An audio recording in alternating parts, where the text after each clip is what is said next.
बिहार में गर्मी और लू का कहर जारी है। अब तक 200 से ज्यादा अफराद हलाक हो चुके हैं, जबकि मुतादिद ज़ेर इलाज हैं। गर्मी और लू से हो रही अमवात को देखते हुए गोपालगंज, जहानाबाद, सीतामढ़ी, दरभंगा और मधुबनी में दफा 144 नाफिज कर दिया गया है। ऐसे में सुबह 11 बजे से शाम 4 बजे तक ये दफा 144 नाफिज रहेगी। तालीमी सरगर्मियां और तामीरी काम इस दौरान बंद रखने की हिदायत दी गई है।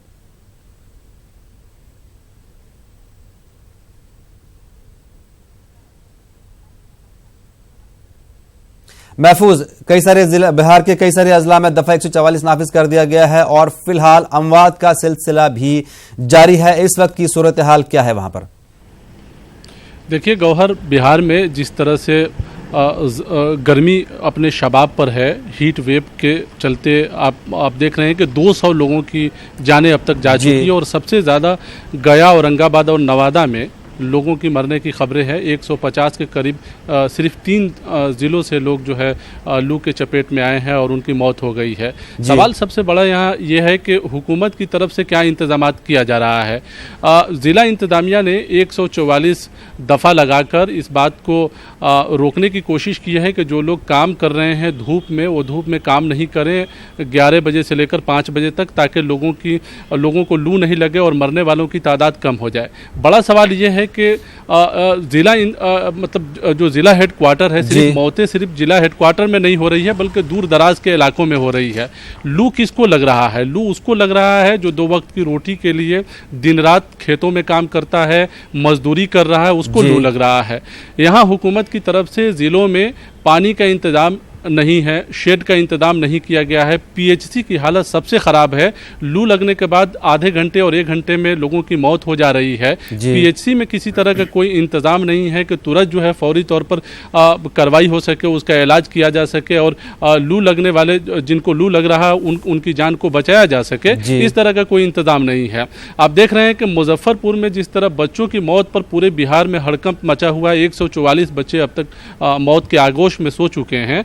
उसी तरह लू की वजह से और हीट वेव की वजह से 200 लोग मर गए हैं बिहार में। इसको लेकर भी पूरे तरीके से हड़कंप है और जाहिर है इसको लेकर जो है बचाव का जो इंतजाम होना चाहिए। 144 दफ़ा ठीक है हुकूमत ने लगाया है, जिला इंतजामिया ने लगाया है, कई ज़िलों में जो है लगाया है जिससे लोगों को राहत मिल सकती है। लेकिन बड़ा सवाल यह है कि जो राहत वाकई में लोगों को मिल जाए, काम कर जो लोग करते हैं, एक दिन अगर काम नहीं करेंगे उनके घर में चूल्हा नहीं जलेगा, उनके लिए हुकूमत की जानिब से किसी तरह का कोई इंतजाम नहीं है। हुकूमत ने ये कहा है 90 लोगों के मरने की तस्दीक हुकूमत ने की है, जबकि 200 लोगों की मौत अब तक हो चुकी है। मरने वालों पर मुआवजा भी देने का हुकूमत ने ऐलान किया है कि 4 लाख रुपया जो है उनको मुआवजा दिया जाएगा। लेकिन जिलों में जो इंतज़ाम बुनियादी होने चाहिए, पीएचसी की हालत दुरुस्त बिल्कुल नहीं है। वहाँ डॉक्टर नहीं रहते हैं, नर्सें नहीं रहती हैं। यानी कि लोग अगर इस दफा 144 पर अमल करें तो वो गर्मी से बच के भूख से मर जाएंगे और नहीं करेंगे तो वो गर्मी से मर जाएंगे। लेकिन फिलहाल क्या इसका असर देखा जा रहा है? क्या लोग इस पर अमल कर रहे हैं कि लोग घरों से बाहर निकलना मतलब कम निकल रहे हैं या बाकी तदाबीर इख्तियार कर रहे हैं?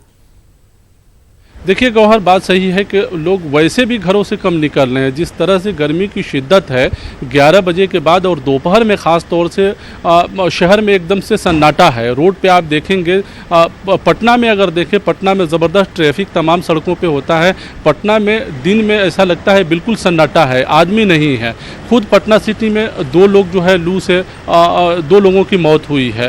तो ऐसे लोग खुद अपने से भी ख्याल कर रहे हैं और जहाँ 144 दफ़ा लागू है वहाँ तो जाहिर है लोग इस बात का ख्याल रखेंगे ही। लेकिन जिस तरह से इंतजामात होने चाहिए थे जिससे आम लोगों को बचाव हो पाता, शेड का इंतज़ाम ये बिल्कुल ज़रूरी था, जगह जगह पानी का इंतज़ाम बिल्कुल ज़रूरी था। पीएचसी को एकदम डायरेक्ट जो है हुकूमत की तरफ से ये निर्देश जाना चाहिए था, ये हुक्मनामा एक तरह से जाना चाहिए था कि वो वहाँ मौजूद रहें तमाम जो डॉक्टर्स हैं या नर्स हैं, जो बचाव हो सकता है, जो दवाइयाँ वहाँ पे रखी जा सकती हैं, पानी चढ़ाने का इंतज़ाम जो हो सकता है, ये तमाम चीज़ें वहाँ पे हो। लेकिन नहीं है। अगर होता तो 200 लोगों की मौतें नहीं हो गई रहती। ज़िला हेडक्वार्टर तक में लोग इंतज़ाम थोड़े बहुत कर लेते हैं, लेकिन जो दूर दराज के इलाके हैं, जहाँ पे अस्पताल नहीं है, जहाँ पे सिर्फ पीएचसी है, वो भी काफी दूरी पर है, एक गांव से। लेकिन महफूज आपको ये बात बताऊं, अभी जैसे मुजफ्फरपुर का वाकया चल ही रहा है, अभी वहां पे बहुत से बच्चों की मौत हो गई और यहाँ पर बाकी जिलों में लू से लोग मर रहे हैं, तो ऐसे में भी सियासत बहुत गर्म है। अगर हम ये देखेंगे तो सिर्फ इल्जाम तराशियां हो रही हैं, चाहे वो नीतीश कुमार हो, चाहे वो एनडीए की हुकूमत हो या जो भी हो, बाकी जो सियासी जमातें हैं, चाहे वो आरजेडी है या दूसरी जमातें हैं, वो इस मामले में कुछ नहीं कर रहे हैं। क्या उनका ये फर्ज नहीं बनता है कि चलिए आप सिर्फ नीतीश कुमार की तनकीद करेंगे या उसके अलावा भी आप अपने लेवल पे, अगर आपके पार्टी कैडर्स हैं, पार्टी वर्कर हैं, आप लोगों की मदद करें?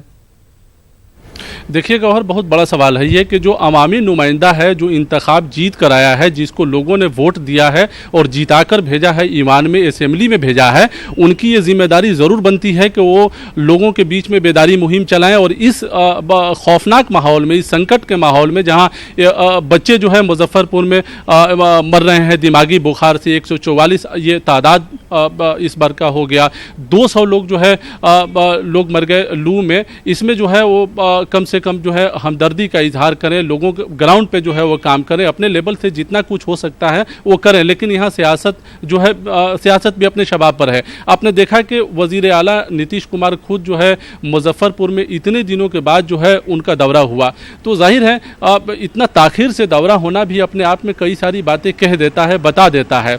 तो क्या सिर्फ ये दौरा सिर्फ इसलिए उन्होंने किया कि ये पैगाम दिया जा सके कि वो SKMCH का दौरा उन्होंने किया और बच्चों से मुलाकात की, तमाम पेशेंट से मुलाकात की और उनका हाल चाल जाना।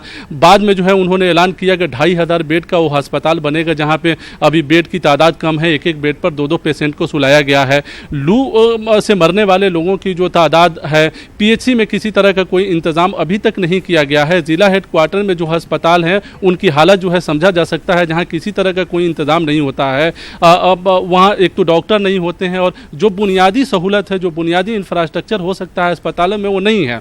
भले ही हुकूमत चाहे जितनी भी दावे कर लें सेहत के सिलसिले में, लेकिन ज़मीनी हकीकत जो है बिल्कुल उससे अलग होता है। और गरीब आबादी, जो गरीब तबका है, वो प्राइवेट हॉस्पिटल में नहीं जा पाता है। उसकी उम्मीद जो है कहीं ना कहीं एक सरकारी हॉस्पिटल पर आकर टिकती है, और उस सरकारी हॉस्पिटल में इंतजाम नहीं होता है और लोगों की मौतें हो जाती है। तो जाहिर है ये बेहद अफसोस का मकाम है, और इसमें तमाम वो अवामी नुमाइंदे, चाहे वो अपोजिशन में हो या हुकूमत में हो, MLA हो या पार्टी के कारकुन हो, उन्हें पॉजिटिव होकर जो है इस सिलसिले में काम करने की ज़रूरत है, न कि सियासत करने की ज़रूरत है।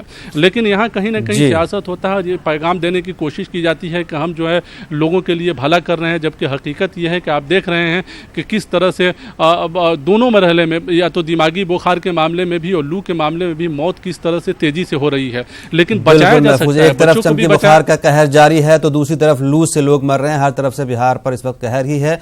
फिलहाल इस जानकारी के लिए बहुत शुक्रिया महफूज आलम।